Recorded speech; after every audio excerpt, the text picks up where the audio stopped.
Recordemos que nos hemos venido ocupando de la pregunta ¿por qué razón los elementos químicos se enlazan para formar compuestos? Vamos a recordar que la tabla periódica nos ayuda a obtener información relacionada con los elementos. Ellos están organizados en hileras y columnas. Las columnas se llaman grupos y estos se identifican con números romanos. Aquí vemos los números romanos que he colocado del 1 hasta el 8. Además lo he acompañado de una letra que es la letra A para indicar un primer bloque de estudio que van a ser los elementos representativos. Entonces, estos grupos los vamos a llamar, como les decía, la familia de los elementos representativos. El número romano en cada grupo informa sobre los electrones del último nivel. En el caso de las filas, estas son las que van de manera horizontal. Se identifican con números arábigos, van del 1 al 7, y estos números nos informan sobre los niveles de energía que tienen los átomos. ¿Sí? Entonces, esta información va a ser clave para lo que vamos a estudiar en el día de hoy. Aquí tenemos entonces dos ejemplos en los cuales estamos representando el elemento sodio y el elemento flúor, los que están aquí encerraditos en rojo. Notamos la posición del sodio y la posición del flúor en la tabla periódica. Teniendo en cuenta entonces lo que la tabla periódica nos está diciendo, que el sodio está en el nivel 3, eso significa que tiene 3 niveles de energía, los cuales he identificado aquí con estos círculos rojos, y en esos 3 niveles de energía se distribuyen sus números de sus electrones.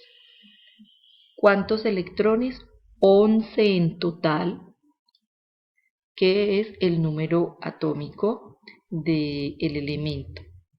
Ahora bien, el grupo al cual pertenece es el grupo número 1 y pertenecer a este grupo significa que se tiene un solo electrón en el último nivel de energía. Para el caso del flúor, entonces tenemos que el flúor está en el período 2, quiere decir que tiene 2 niveles de energía, que está en el grupo 7, por lo tanto en su último nivel de energía va a tener 7 electrones y además el número total de electrones que debe completar es 9. Aquí entonces encontramos que estaría la representación de este elemento. Hay otra situación que es bien interesante tener en cuenta y se refiere a la electronegatividad. Esta tablita nos está mostrando unos valores que cada elemento tiene. Digamos que es importante tener en cuenta que la electronegatividad es una propiedad de los elementos para atraer electrones. Algunos van a atraer electrones con mayor disposición, digamos, que otros. Vemos que el flúor, por ejemplo, tiene electronegatividad 4, mientras que el sodio tiene electronegatividad 0.9.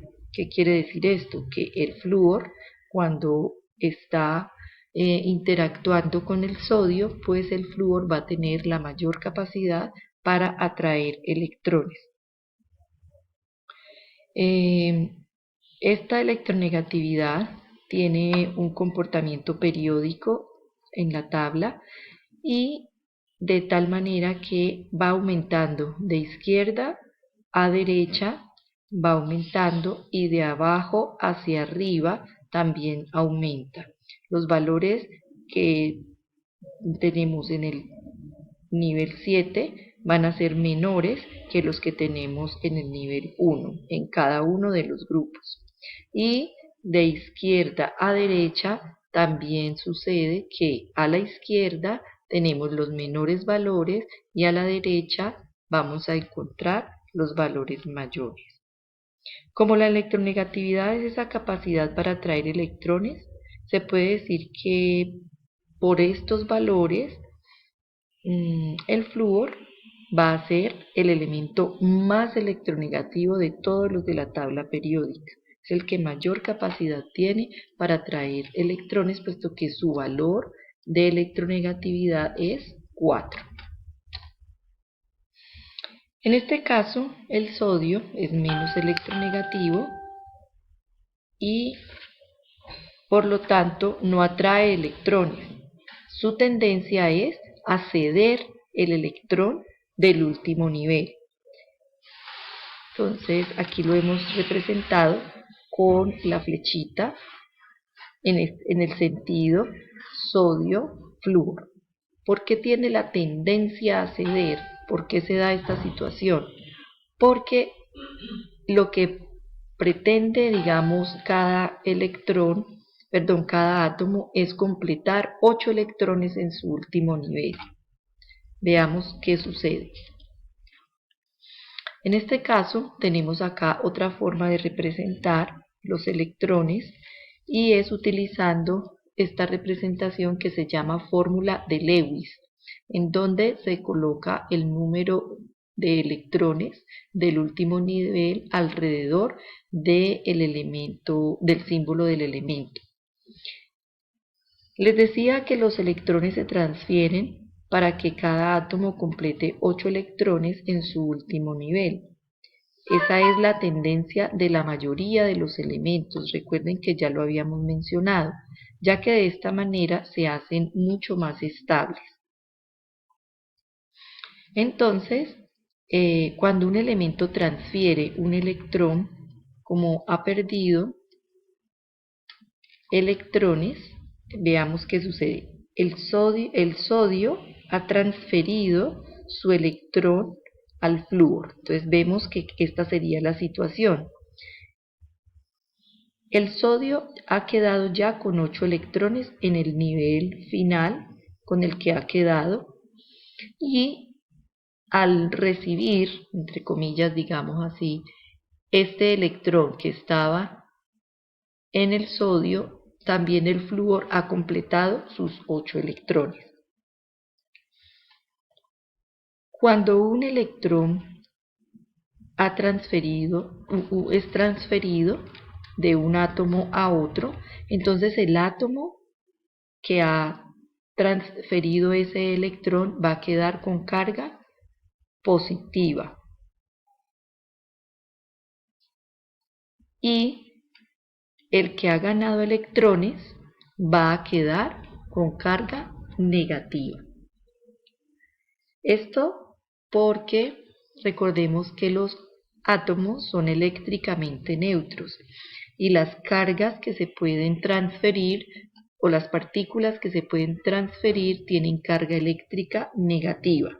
Entonces, al ceder una carga negativa, va a quedar la carga positiva sin su electrón que le permitía estar equilibrado para que el átomo fuera neutro. Cuando los átomos están cargados, se dice que se forman iones. Entonces nosotros tenemos que los iones van a ser resultado de los átomos cargados positiva o negativamente, los cuales se obtienen cuando pierden y ganan electrones. Bueno, ahora veamos cómo se relaciona la electronegatividad con esta manera de alcanzar la estabilidad que tienen los átomos. En primer lugar, Cuando se da esa transferencia se están formando unas uniones entre los átomos que están involucrados en esta transferencia. Esas uniones se llaman enlace iónico. ¿Y qué es lo que está sucediendo con la electronegatividad? ¿Cómo podemos utilizar esos valores de la electronegatividad en relación con el enlace iónico? En primer lugar, hay que tener en cuenta que con estos valores vamos a poder determinar el tipo de enlace que se va a formar. Lo que se hace es tomar los valores de electronegatividad de cada uno de los átomos que está involucrado en la formación del enlace y restar estos valores. Si la diferencia de electronegatividad entre ellos es mayor a 1.7, entonces ya existe una clasificación y se dice que este tipo de enlace es un enlace iónico. En esta gráfica lo que vamos a ver es un poco la relación que hay entre la diferencia de electronegatividad y el tipo de enlace, qué porcentaje de posibilidades hay de que el enlace sea iónico o covalente, y si es covalente, que sea covalente polar o no polar. Entonces, para nuestro caso, nosotros podríamos decir o estamos diciendo que la base va a ser 1.7. Entonces, si la diferencia es 1.7, entonces yo voy a leer la gráfica ubicándome aquí y desplazándome en el gráfico hasta donde corto la línea. En este caso, por debajo de esta gráfica, es decir, dependiendo de los valores o los valores que le corresponden desde 1.7 hasta 4.2, vamos a tener enlaces iónicos. Si tenemos por debajo de 1.7, entonces el enlace va a ser de tipo covalente. Ahora bien, si es por debajo de 0.4, entonces el enlace va a ser covalente no polar. Ya lo vamos a explicar en qué consiste. La misma gráfica, pero se muestra aquí en una tablita, de pronto de más fácil uso. Menor o igual a 0.4, covalente no polar, de 0.5 a 1.7, covalente polar, y mayor a 1.7, enlace iónico.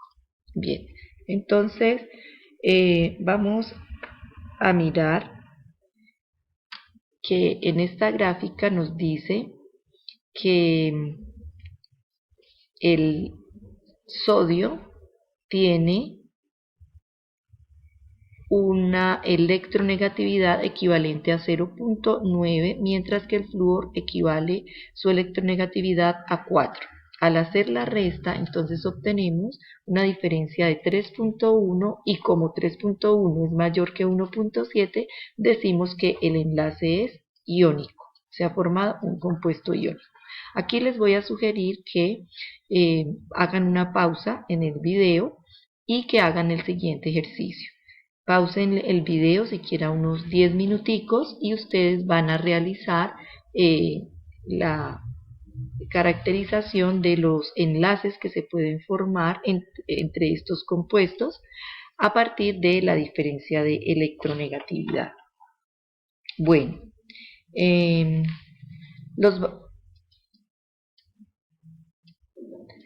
ahora, después de haber hecho esa pausa, vamos a ver que los valores de la electronegatividad los observamos en la tabla y comprobamos la diferencia de ellos, encontrando que entre el sodio y el cloro, por ejemplo, la diferencia de electronegatividad es 2.6, por lo tanto, el enlace es de tipo iónico. En el caso del carbono y el oxígeno, para ambas fórmulas tenemos que la diferencia es 1, por lo tanto, es menor que 1,7 y el enlace será de tipo covalente.